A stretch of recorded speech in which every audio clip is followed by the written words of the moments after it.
नमस्कार मित्रांनो, शुभ संध्याकाळ सर्वांना. तर मी आता आहे आमच्या इथेच पटांगणामध्ये लावलेलं एक लिंबूचं झाड आहे. आणि काल वादळ वारा सुटल्यामुळे झाड थोडंसं वाकलेलं होतं आणि एक साईडला कलंडलेलं होतं आणि त्याच्यामुळेच आता या झाडाला परत एक दोरी बांधून परत आणि उभा केलेला आहे. तर मित्रांनो बघू शकताय, काल वारा आणि पाऊस खूप झालेला आहे.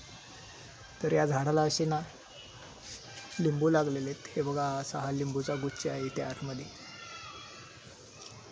अशी पानं बघा कशी अशी टवटवलेले आहेत आणि हिरवीगार अशी पानं दिसत आहेत.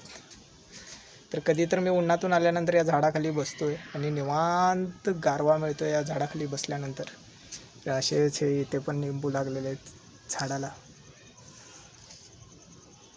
हा बघा.